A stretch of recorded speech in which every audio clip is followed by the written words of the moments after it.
2 months ago, November last year, ultranationalist candidate scores stunning first-round win in Romanian election. Hard right. That sounds scary. Not to the Romanian electors, apparently.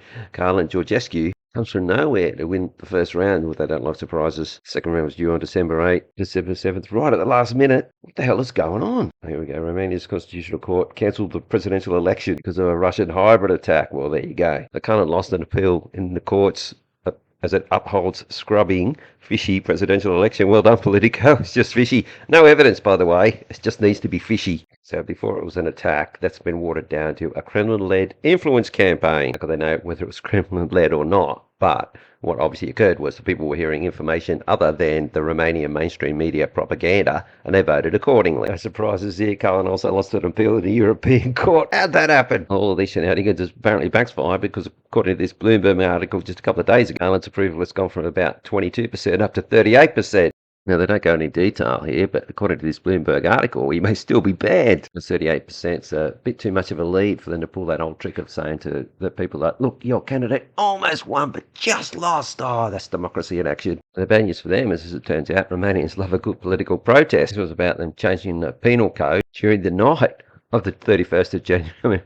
When else are you going to do it? And it apparently wasn't even listed as one of the changes to legislation. They just snuck it in. Apparently these changes were to decriminalise government corruption and help hundreds of current and former politicians to escape ongoing investigations and prison sentences. And over 500,000 protesters with unprecedented levels of violence that is always instigated by government forces. Quoting the article, so relevant, the attempt to defeat the will of the people through violent reaction of the law enforcement is condemnable. Now, the history of Romanians protesting means that that's what's going to happen if Mr. 38% man gets banned from the presidential election. And their worst nightmare is that protests succeed, and actually did succeed in compelling the government to withdraw those penal ordinances. And they can't afford to lose this one because the Russians have reached here near the Dnipro. You've got anti-war Orban here in Hungary, so there's no way they can allow Romania to fall to an anti-war leader by the will of the people. Parents who don't want their sons to go off and die. For investors in corporations and banks who aspire to steal all of Russia's resources as well in World War III. I mean, that can't happen if they're going backwards. They can't get their missiles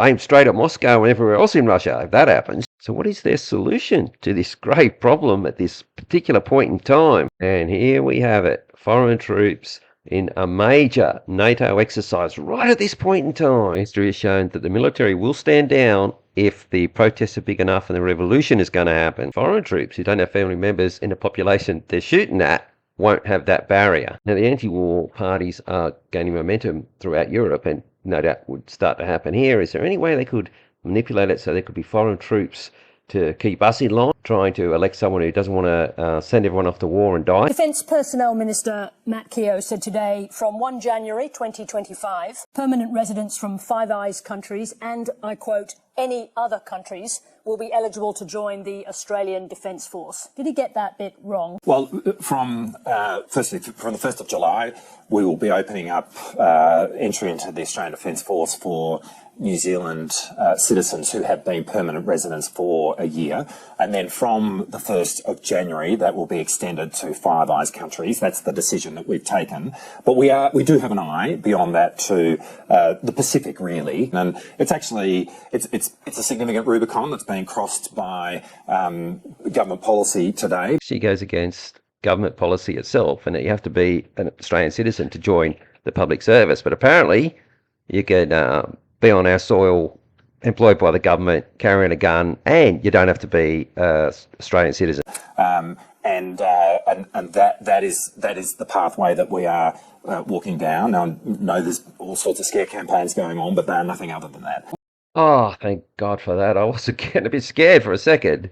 But bear in mind, this is not a temporary policy just for a particular reason. It's just forever. So, presumably in 100 years' time, well, how many foreigners is there going to be? Is there any limitations to their ranks? I'm going to do a deep dive on this one and put out some content addressing various legislations and government policies that people may not be on board with in the lead up to the next election. All right, let's see for this one. Slow but considered pathway. He said any other country. So did he get that wrong?